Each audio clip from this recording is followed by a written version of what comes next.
Well, good morning, everybody. I think we'll get started. A number of people will be joining us here as we get rolling out. Good morning and happy Groundhog Day. If you're not familiar with the tradition, we'll see if we have a longer winter or not. Welcome to our webinar, Mobilize Your Revenues in Under 90 Days. My name is Arpad Barabbas. I'm the founder and CEO of Mobizu, and we're happy to have a fantastic lineup of panelists here with us today.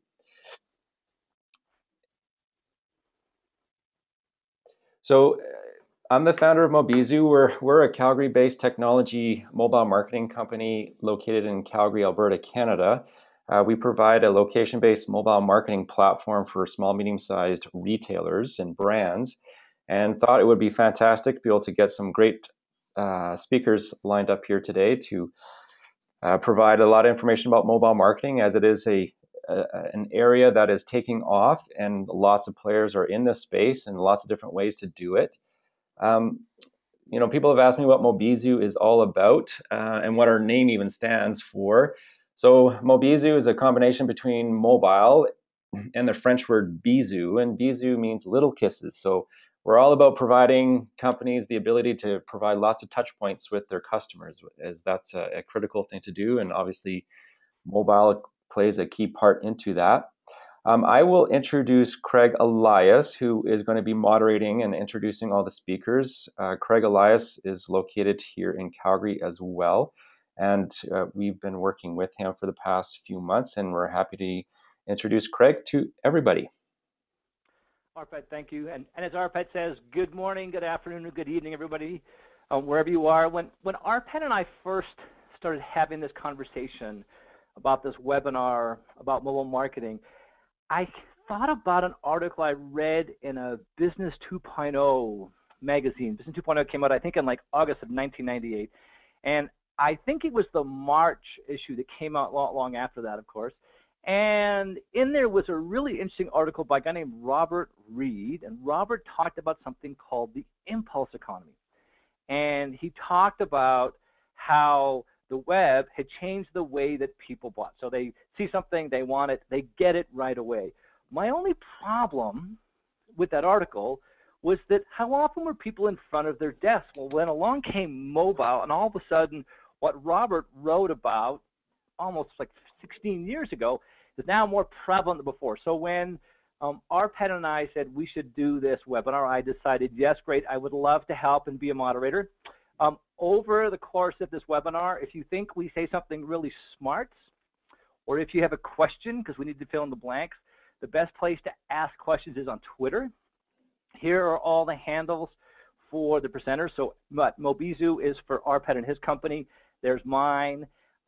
When we started having this conversation, I thought to myself, the first thing we need to do is find a really good mobile marketing speaker. So what did I do? I did the same thing I think all of your customers did. I went to Google and typed in mobile marketing speaker, and the #1 guy on that search result was a guy named Jamie Turner. So I called Jamie Turner, said, we're doing this educational event, would you like to participate? And he jumped in and said yes. So if you have questions for Jamie, or if you want to share something he says it's brilliant, and he's got a few things that I think are pretty brilliant, ask Jamie Turner is his Twitter handle. And then Arpad and I thought, well, who else should we have on this webinar that might have some really good educational content? And I actually went on LinkedIn.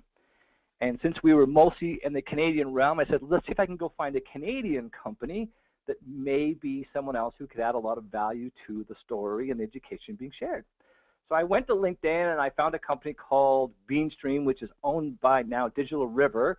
And I found a lady named Ashley, so I picked up the phone, called Ashley out of the blue, told her what I was up to, and I said, would love to have someone from your organization come and share some great information about the power of mobile and how it's impacting retailers.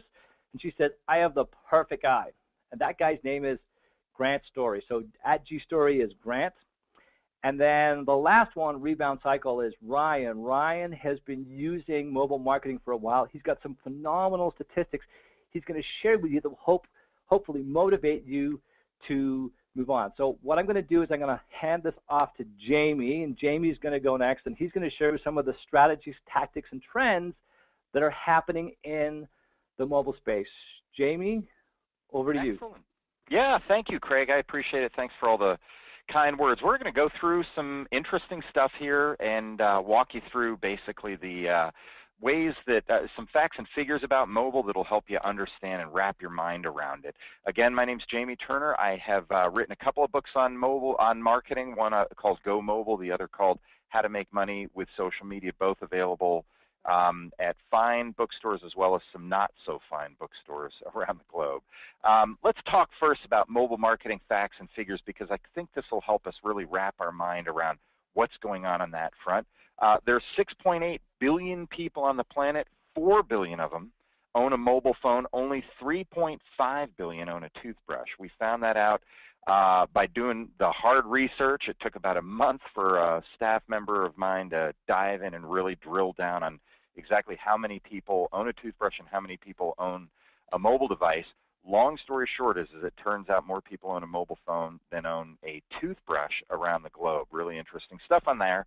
It gives you a sense of the scope of what's going on and really what mobile is all about, and the fact that this is transforming not only our society here in North America, but the global society. In fact, if you're a Maasai villager in the plains of Tanzania, they are not building landlines anymore, as you know. They're just putting up cell phone towers. They're handing cell phones to these villagers all around the globe. But I've been to Tanzania and seen the Maasai, and they can now access every piece of information around the globe, and I think that's relevant to all of us. I'm going to go through the other bullet points real quickly here. The growth rate of the iPhone was 10 times faster than the growth rate of America Online. That's a big, big indicator of just how fast things have ramped up over the last few years. The number one way people access the internet is through their mobile devices. So if you do not have a mobile website, if you're not accessing your prospects via mobile, don't worry, your competitors will do it for you. So that's one thing to just keep in mind as we're ramping up and thinking about what to do with mobile. Mobile coupons generate 10 times the redemption rate of traditional coupons.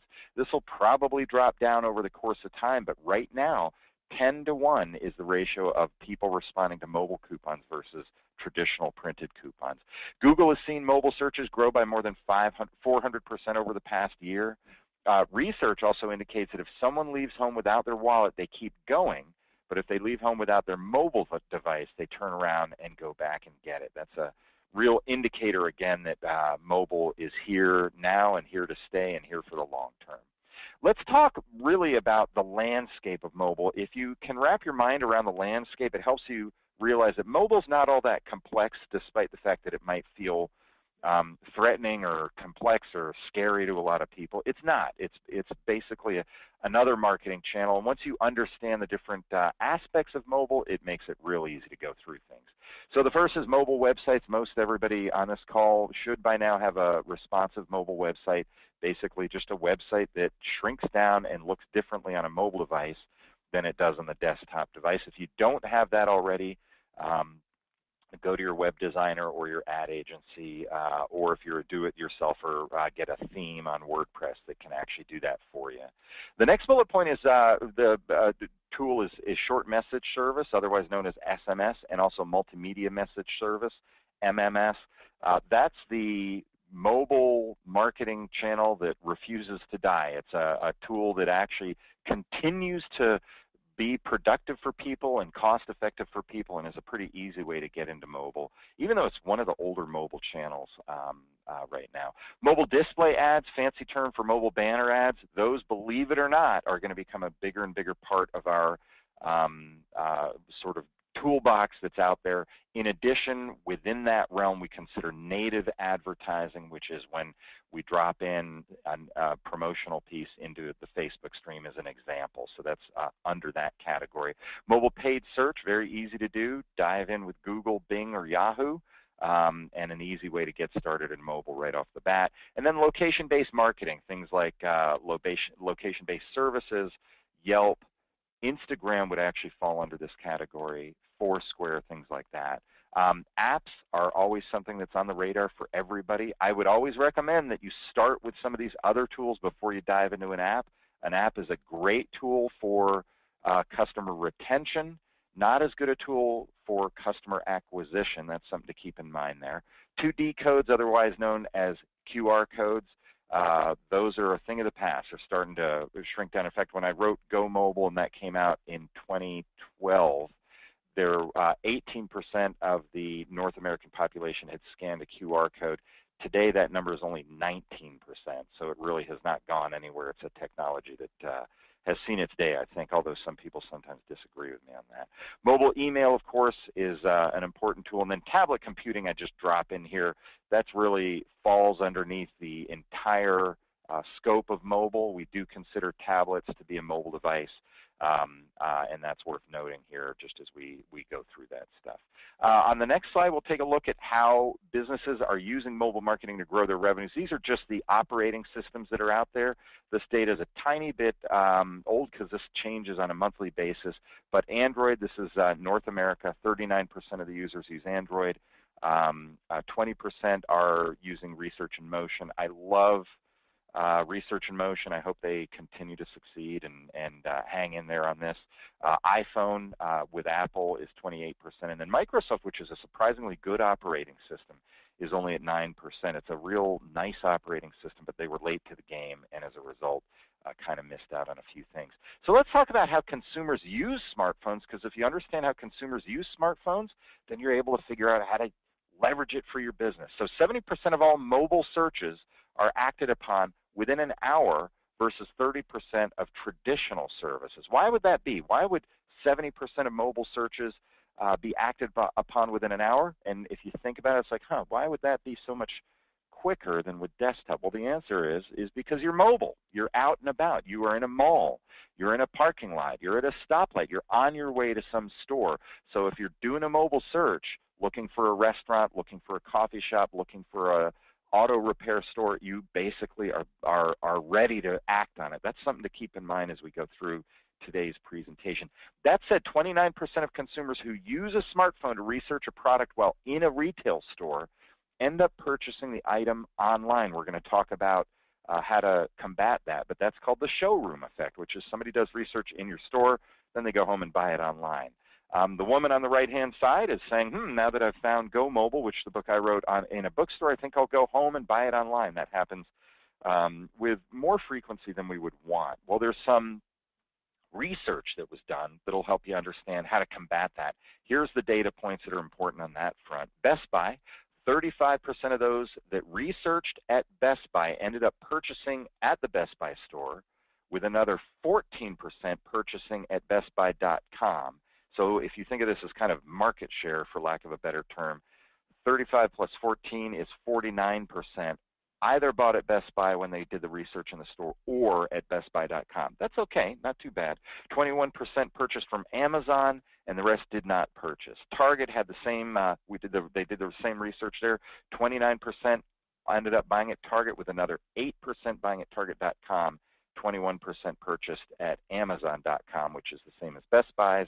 And then with Walmart, 26% of those that researched at Walmart ended up purchasing at the Walmart store, with another 10% purchasing at Walmart.com. So that gives you a sense of kind of what happens. People go in, it's called the showroom effect, they check things out. Next thing you know, they go home and buy the product on another website or at your website, hopefully. Well, how do you minimize the showroom effect? There's a couple of ways. Check-in specials. Foursquare doesn't do check-ins as much as they used to, but they have. But this highlights a larger point, which is using the tools that are out there for location-based services like Yelp, Foursquare, Scavenger, Looped, any of those things, to get people engaged in your store so that they can then stay in your store, buy the product in the store, engage with a salesperson in your store as a way to loop them in and keep them looped in. You can also do SMS promotions. One of the best things about SMS is that you can provide strategically timed offers to a very captive audience. You can deliver messages when new products arrive, or provide discounts during hours of the day when traffic is slower. A lot of different tools out there on the SMS front. Location-based banner ads, again, one of my favorites is the user clicks an ad, a banner ad down at the bottom, which then uses geofencing to identify the location of that user who clicked the ad, and then direct them to the nearest store. So it's a great way to drive people to your retail location using banner ads. There's a lot of technologies on that front that are really, really fascinating. And that's just the tip of the iceberg. I could go on for a full hour on that. I won't. In a second, I'll turn it back over to Craig, who's going to run a poll for us. But before we do that, let people know about your inventory in store. If you can't lick them, then join them. Make sure your inventory is available to mobile shoppers by publishing it to shopping aggregators like Google Merchant Center or Shop Savvy. Those are just some of the ways that you can use mobile, and that gives you a sense of the landscape that's out there. And without any further ado, I'm going to turn it back over to Craig, who's going to run us through a poll. Be sure to participate in the poll. It helps us understand what's going on in your mind and what you want to know about. And then after that, Craig will turn it over to Grant, who will take us from there. Fire away, Craig. Yeah, so thank you very much, Grant. Some interesting stats. I tweeted a few out myself. I mean, the fact that mobile coupons are used 10 times more often than traditional stuff. So everybody should see a poll on your screen. So we wanted to get an understanding of those people that are participating in the event on what mobile technologies do you already use in your business. So do you have a mobile credit card swiper, mobile point of sale system, mobile contactless payment, or mobile chip and PIN? So if we can just get a number of people to pick. Now here's the thing, if you have more than one, the way the poll is put together, it allows you to click on more than one. So which of these do you already have in your business? Mobile credit card swiper, mobile point of sale, mobile contactless system, payment system, or mobile chip and PIN? I'm going to put it up just for a few more seconds. And then what we'll do is we will let Arpad show us the results of the survey. Arpad, would you like to share the results, and then Grant will take it from there. So Grant, can you see the results on your screen? Yeah, sure can, Craig, thanks. So it looks like just about half, right on half, are familiar with mobile credit card swipers. So that's excellent. Yeah, really good results. I'm impressed with the 20% at mobile chip and PIN terminals, because that's a relatively new technology. But I'm going to dive into that a little bit more.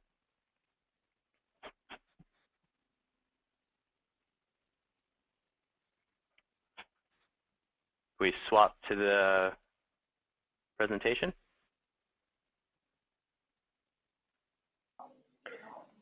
So Grant, you should have control now. All right. There we go. All right, hello everyone. My name is Grant Story, and I'm the Director of Mobile Products for Digital River. Digital River, as Craig mentioned, purchased Beanstream, which is a Canadian payment processing company, about 2.5 years ago.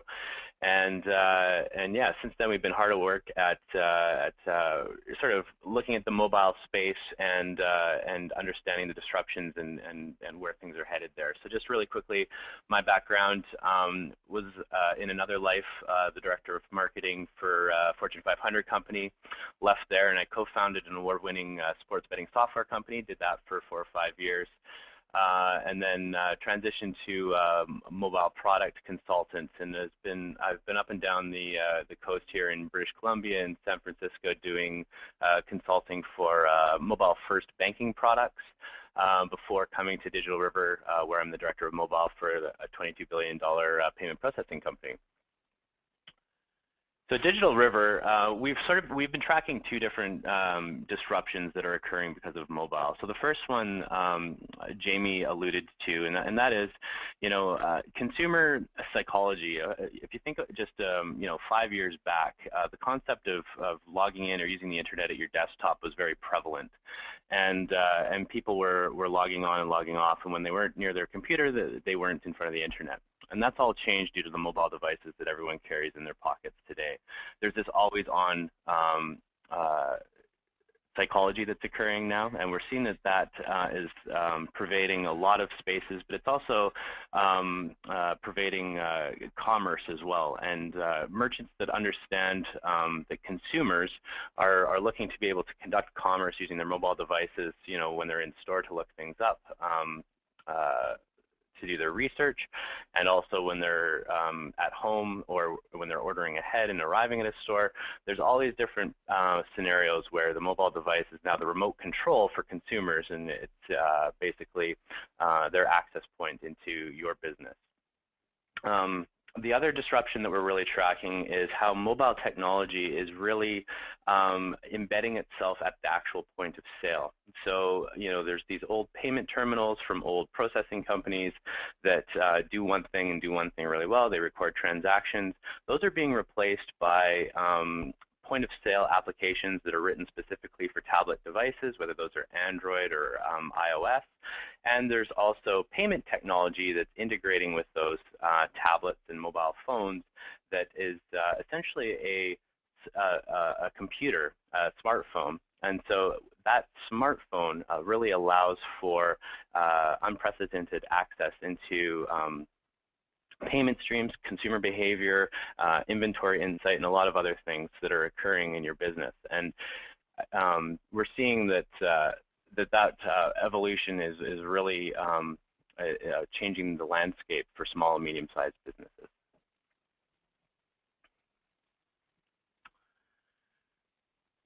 So national chains, Jamie mentioned, you know, Walmart and Amazon. National chains and big brands have been spending multi-millions of dollars on custom systems to enable all of these solutions to occur for their brands and for their businesses. And a lot of them have proprietary platforms that really allow them to take advantage of this changing behavior that's going on in the marketplace.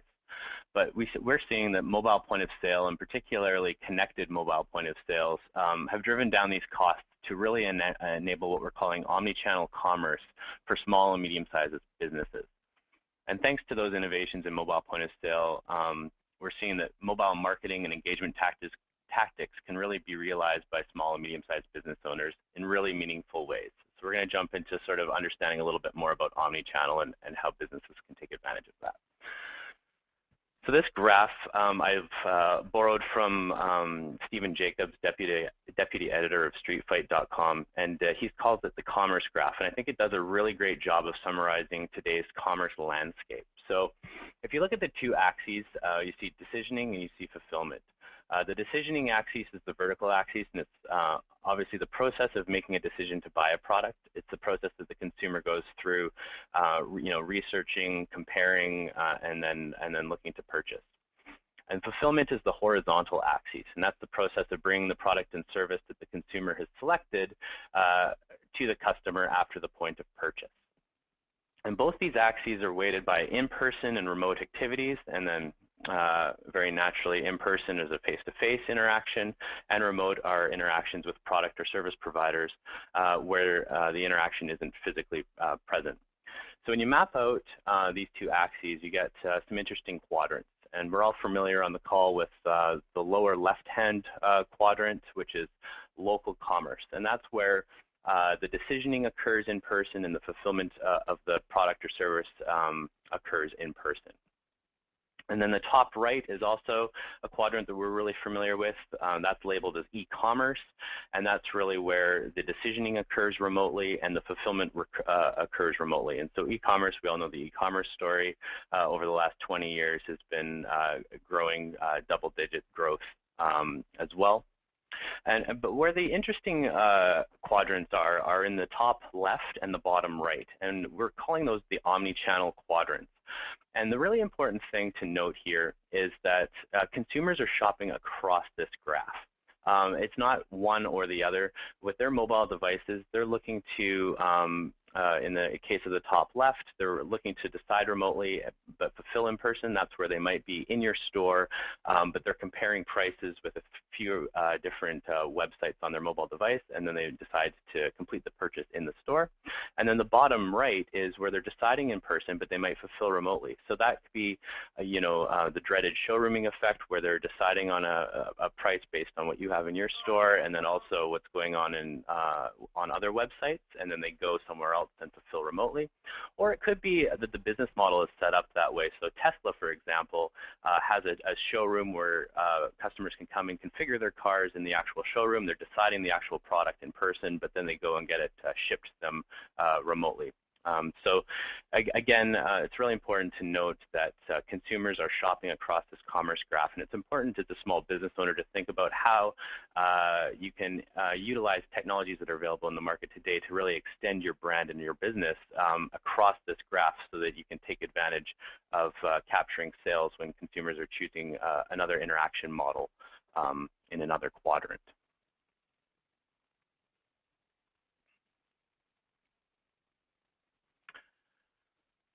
All right, so what does all this mobile disruption mean for your business? We've talked about omni-channel. We've talked about consumers always being connected and their changing purchase psychology. We've talked about how mobile is really embedding itself at the point of sale. And again, it's really important to understand that the consumers are already shopping across this graph, but we've found that small businesses have really lagged the demand. So consumers are already there today where they want to be able to make purchases across each quadrant. E-commerce sales, as I commented on, are approaching $500 billion by 2018, according to eMarketer. But that's really still only 9% of the $10 trillion that consumers are spending on retail goods as of 2014. So we see the biggest opportunity today is where remote and in-person commerce intersect. And we feel that there's opportunities with the right technology to grow your business and sell across that commerce graph using omni-channel approaches. And really quickly, we're seeing that national chains are aggressively investing their businesses across the commerce graph already to really build out their commerce platforms. So in Walmart, for example, took control of its online store in 2001 in the e-commerce quadrant.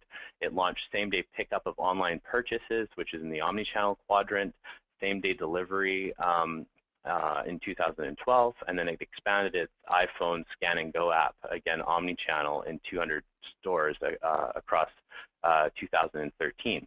And Amazon similarly has been experimenting quite a lot in this space. They launched a barcode scanner app where consumers could go into a physical store, scan a barcode, and then purchase on Amazon as early as 2010.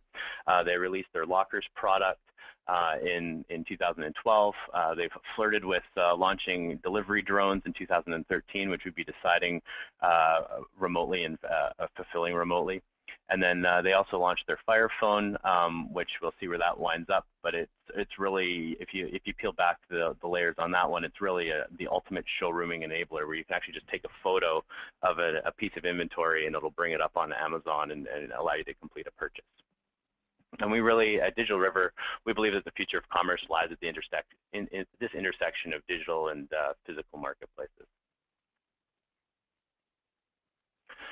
So we really wanted to touch on omni-channel in Canada. It is here in Canada. 64% of Canadians have researched products and services online before buying. Canadian online retail shopping has reached $21 billion in 2013. And according to Forrester, we expect sustained double-digit annual growth through 2018. We also see that the online retail will reach about $34 billion and represent about 10% of total retail transactions in Canada. And this growth we see is encouraged by a number of factors. We see the growth of U.S. and international brands operating in Canada, tailoring online stores to Canadians and resolving shipping and border issues. We see Canadian retailers, incumbent Canadian retailers, launching new or revamped online stores where they had previously lacked some strategic vision for e-commerce here in Canada. This is fueled obviously by growing consumer demand for omni-channel experiences. And there's also a simple fact that Canadian consumers are increasingly comfortable with purchasing online. 10 years ago when this was all sort of launching with e-commerce, people weren't sure about entering their credit cards into a website. Now with Apple Pay and other solutions, they're storing their credit card information right in their mobile device and using it as a payment vehicle. So that's a really interesting change in consumer sentiment as well. So really quickly, I want to touch on the top 5 things to know when choosing a mobile point of sale solution. And the reason we've decided to focus on mobile point of sale is because we really see that as the enabling technology that allows small, medium-sized businesses to take advantage of mobile marketing, the changing shift in consumer behavior. It's really the key technology that unifies all of these disruptions that are going on.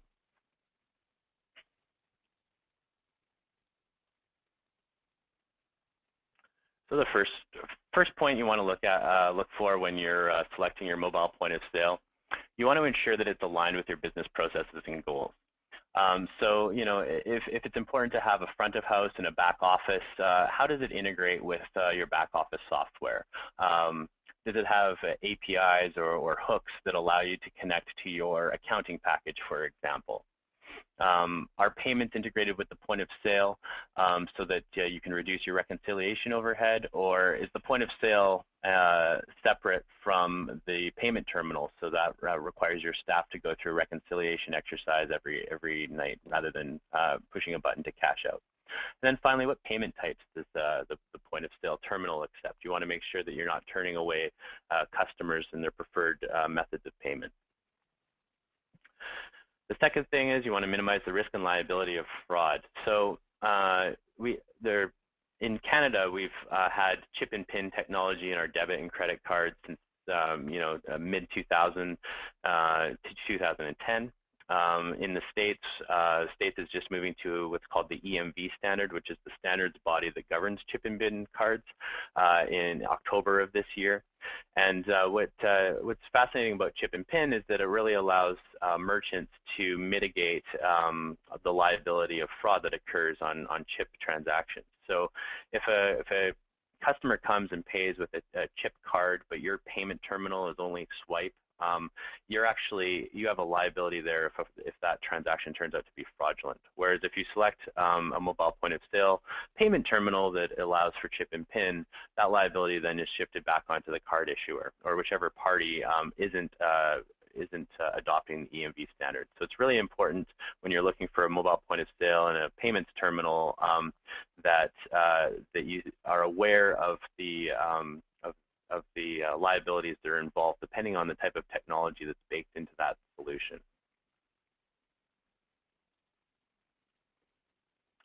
The third point is security compliance.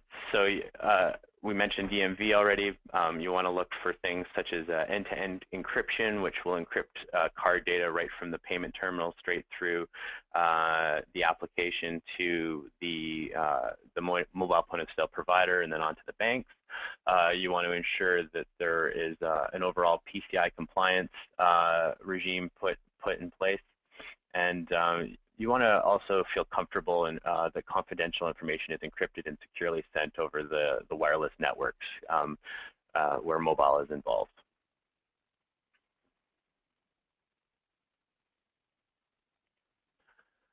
Moving from the risk concerns to some of the more fun things, we've looked at a number of different mobile point of sale software packages out there, and some of the leading ones are offering an app marketplace where you can actually extend the point of sale into a marketing engine or integrate it into your back office accounting package. There's a lot of different value-added services that the mobile point of sale can offer you. And it's really important, we feel, that you pick a mobile point of sale that can grow with your business as your business grows. So the ones that really have a vibrant ecosystem of third-party partners are really, we feel, a better investment over the long term that will really allow you to sort of grow your business with the technology, but then also, as you feel more comfortable with mobile, allow you to take advantage of mobile marketing and those other things that might be a phase 2 to your implementation. And then finally, realize the omni-channel promise to grow your business. So some mobile point of sales are really focused on omni-channel, and some of the ways that they're doing this is allowing you to sync your inventory between your in-store inventory and then really easily publish an e-commerce website using the same inventory. So that sort of allows you to extend your business across that commerce graph that we were talking about before. And then again, with the value-added services and integrations, allows you to market in an omni-channel fashion as well. So as a quick recap, again, 6.8 billion people in the world own a mobile device. We really see that there's consumer psychology that's shifted in the last 3 or 4 years with this always-on mentality. They expect to be able to shop any time of the day, whether they're in the store or remotely, and they expect to be able to fulfill in-store or remotely, or purchase in-store or remotely as well.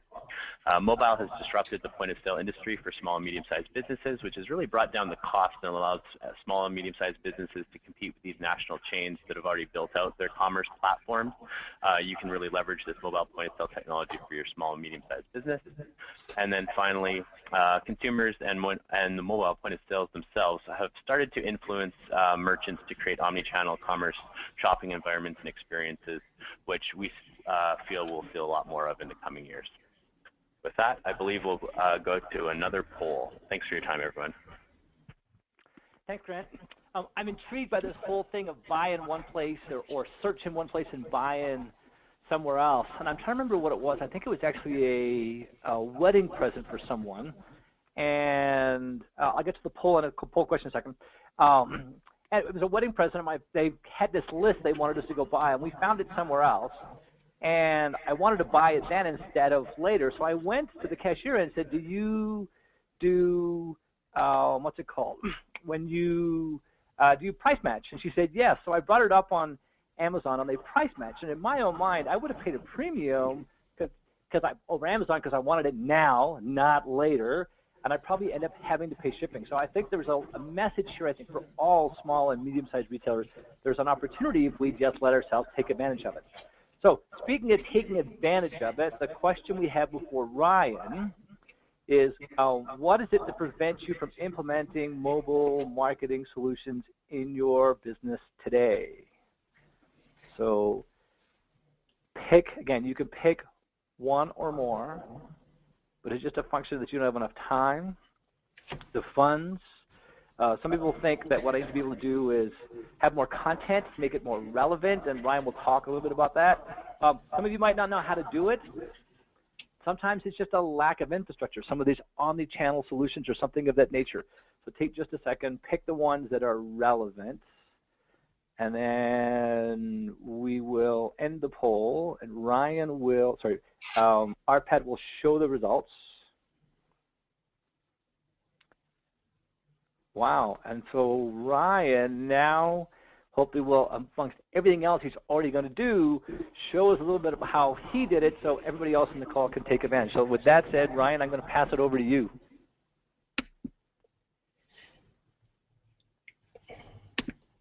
Excellent. Go.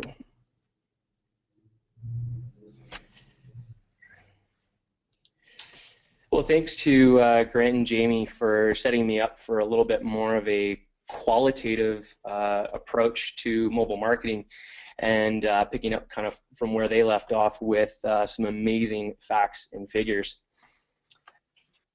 First off, I'd like to just say that it wasn't long ago where, as a retailer, we were satisfying our customers' needs only in the bottom left quadrant of Grant's commerce graph. So decides in person, fulfills in person.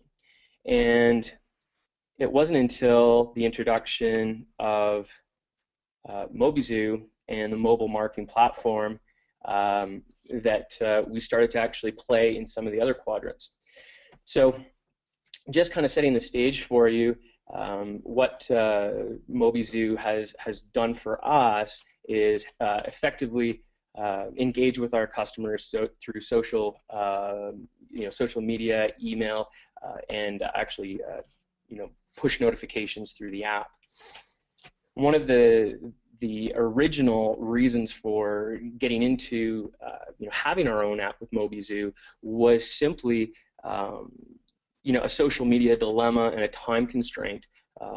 For us, we wanted to make sure that we had continuity between all of our different means of communicating with our customers that were a reflection of our brick and mortar store. So originally that was our desire, and the platform did that right away. We also wanted to influence our customers' behavior, to get them into the store and to participate with us. After utilizing the app for only a few days, we actually started to realize that the power of mobile marketing could actually be used in different places within our business, and managing cash flow through utilization of our open to buy system is something I'll get into in a second. The mobile app, and the mobile marketing that we use differentiates our store from from other retailers in our industry, as well as the marketplace in general. So unlocking mobile, this is just kind of a little bit of a how we kind of did it. Immediate social media solution for us, that was a way of tying together our Facebook, our Twitter feed, push notifications, and our email campaigns to our customers. And it actually saved us a lot of time. In small business, you wear a lot of hats. You want to make sure that you're putting your time and energy towards the right things. And marketing has always been one of those challenging things to dedicate time to. And this really brought us that solution with continuity. Another really big point is the 100% custom approach. So you don't necessarily have to push to all your different social media or mobile solutions or mobile marketing. You can actually tailor it to the specific offer or broadcast that you're putting out. But one of the key things is that your brand always remains, center stage. The strength of your brand, your logo being on an app on someone's phone, whether it's conscious or subconscious, is I think a very powerful thing. After using mobile marketing for our social media, we actually ran into a smaller, well, not a small problem. I think for small business, a big problem is cash flow. So what we look to do is try and find a solution to increasing cash flow without using the particular sales strategy that most small retailers typically will use.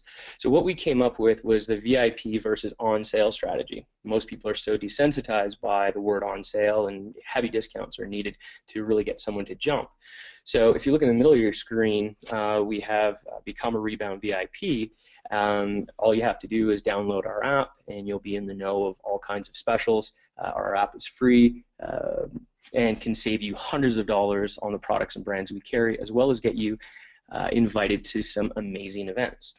So no longer are we using the tactic of, hey, we're having a perpetual sale in our store. We're actually making people feel very, very special, reaching out to them when we have certain products and certain categories that we need to move for cash flow, and making them come and see us for that. One of the key things that the VIP versus on sale strategy has to have using mobile marketing is a sense of urgency, and that's really one of the key things. By putting very small time frames on offers, maybe it's a day, maybe it's 48 hours. We typically won't put an offer out that has more than a 7 to 14 day redemption period. We just find that the ones with the greater sense of urgency will actually prompt people to come and visit your establishment even quicker. The last point on the slide is sky's the limit for possibilities. This is just one solution that we created to a problem we had within our business. I think that mobile marketing allows and the MobiZoo app platform allows you to create solutions for current problems you have within your business, and those may differ from business size or industry, but regardless, I think that once you start using it, those solutions and outside the box thinking will come. So some of the key points, for us is, being able to look at, how successful is your marketing being. If you do a newspaper ad or anything that might be print, mail out, radio, television, it's really hard to measure the success. Whereas with mobile marketing and having offers that you need to swipe to redeem really helps you measure success and helps you track activity.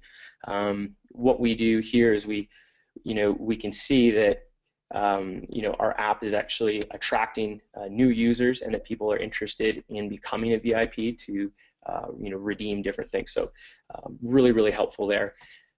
This is a great opportunity to show your staff, get your staff really excited about using mobile marketing and embracing the VIP experience, because when people come in and stuff's on sale, it's typically hard for your staff to get really excited about.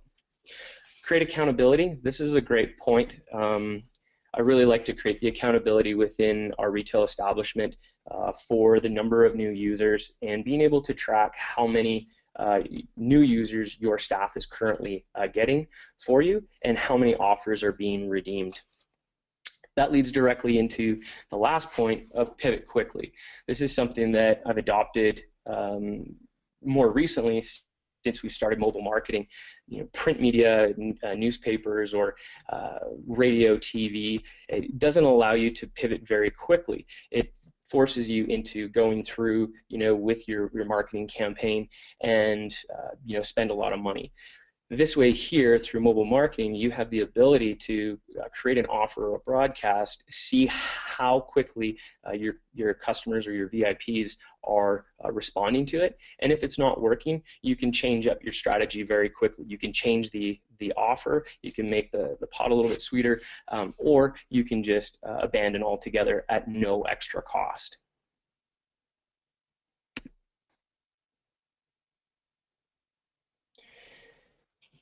So just a couple of quick stats. 21,000 unique customer interactions, and 138% ROI on the entire year's cost with our very first offer. To elaborate on the offer, it was an offer I decided to put out to kind of test the waters 3 days in to actually having our app completed and in our hands, and this really fired me up, got me going, and made me a believer that mobile marketing works, and works very, very well.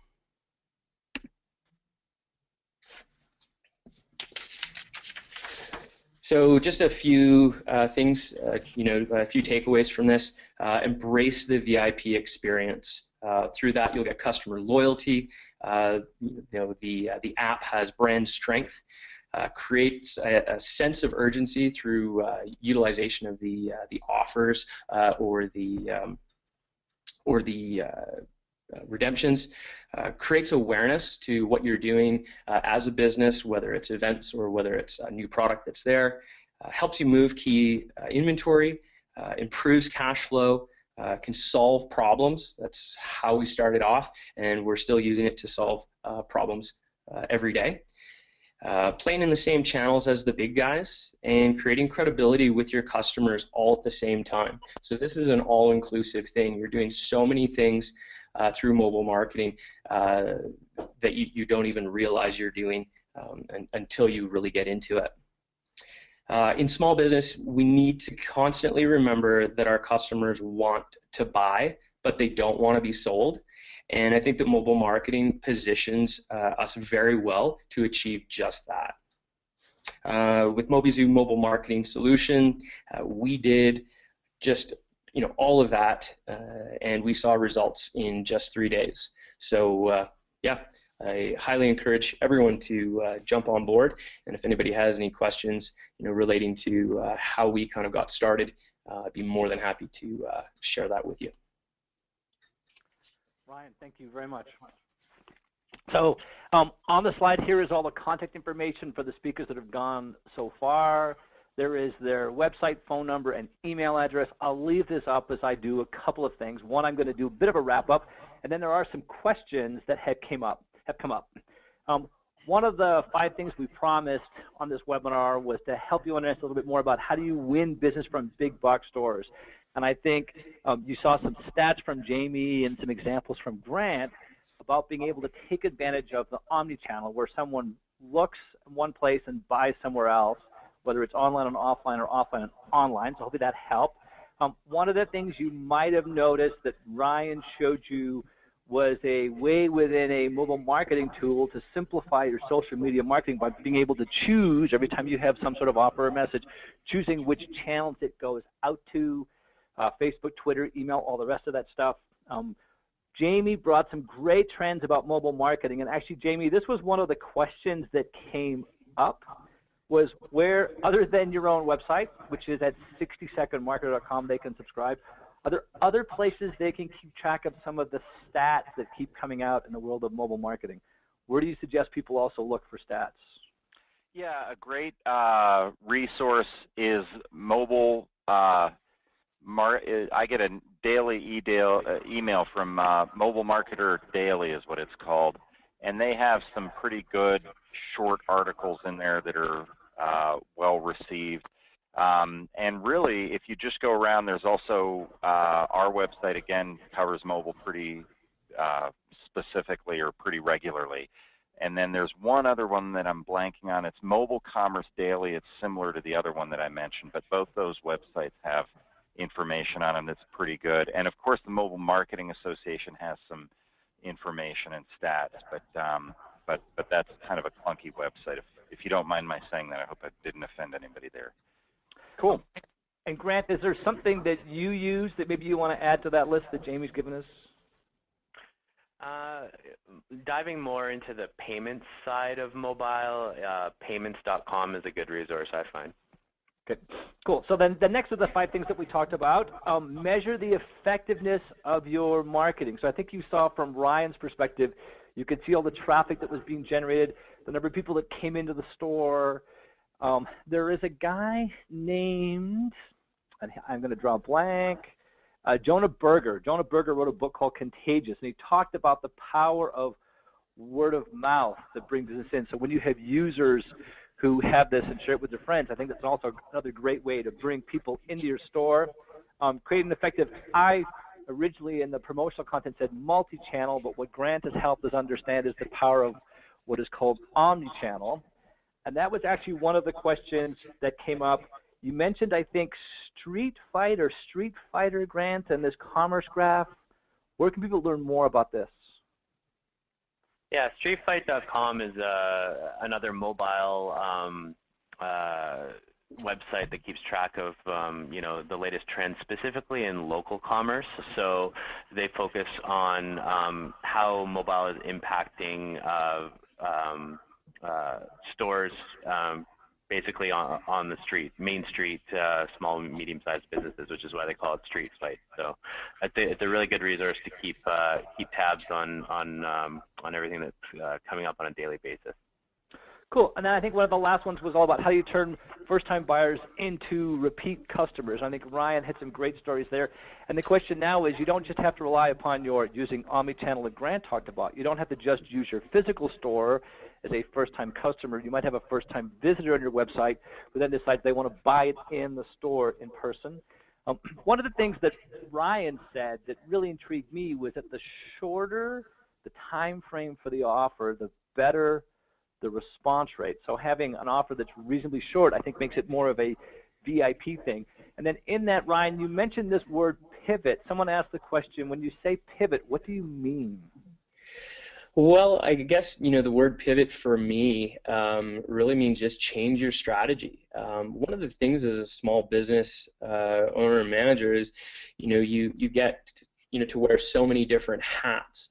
And for me, I think that when I commit to something like a newspaper ad, I can't measure the success, and I can't really, take anything from it, other than the fact that I had to put time and energy into that ad. With mobile marketing, the pivot for me means that if a strategy is not working, I can change the direction of where I'm going. Whether the offer was just bogus, maybe it was the timing. Putting stuff out on Monday morning versus Friday evening or Friday afternoon. Doing stuff on the weekends, it really it gives you the metrics to show whether or not your marketing is paying off for you. So very, very important, and something that we're really not capable of having control of in real time. So yeah, that's what I mean by pivot. So you mentioned something that I'm actually curious about myself. So when you send out these offers, you talked about whether it's on Monday or Friday or on the weekend. What have you found personally to be the most effective time, or what are the most effective times to send out these offers that people actually act on them? For us, it's kind of a mixed bag. It really depends. Our business, the bike industry, is so weather dependent. But some of the key times for getting people really excited is kind of Thursday, anytime on Thursday, and kind of Friday morning to mid-afternoon. We find that people kind of tune out later the Friday afternoon. We have a unique environment here where we have a lot of weekenders who are our VIPs, who are maybe in the vehicle on Friday afternoon coming to their weekend home, or they're wrapping up their work week on Thursday afternoon. And if we can kind of put those offers out and have them kind of terminate on Sunday afternoon, we typically see a fairly big return. This weekend alone, I'm not sure the dollar value as of yet. Still working on part of it, but our VIP offer that went out on Thursday has already brought in about $8,500 in sales revenue, and working on a little bit more later today when I'm done with you guys. Well, that's cool. So I have a question actually that's not related to this piece, but a quick question for Grant, because I do want to wrap up on time, and Arpad, I want to make sure he gets the time to say thank you, everybody. So I'm just curious, Grant, so you had this betting software company. Who were you betting on the football game, and did you win? It's funny. People might not believe me, but yeah, I had two bets yesterday. One was for the over at halftime for the total, and then the second was that the Pats would win. So I managed to win both my bets there. Yeah, it's a good game. Cool. Arpad, I will leave it to you to do a big close. So drinks are on Grant because he's now a millionaire. Thank you so much, everybody. Jamie, Grant, Ryan, and Craig, fantastic. Appreciate your guys' insights. I think we've all learned a lot on mobile marketing. It's taking off. That's just going to get more and more wrapped up in people's lives. I know one of the questions we didn't get to was, about augmented reality. I think that's going to start playing a huge thing, both on the in-store and out-of-store experience. Anybody who has any additional questions or would like to talk to any of us, feel free to call or email us at any time. I'm sure everybody would be welcome to answer any questions you have. We will be sending out the slides and also a copy of the webinar to everybody. Again, thank you so much. Everybody take care and have a fantastic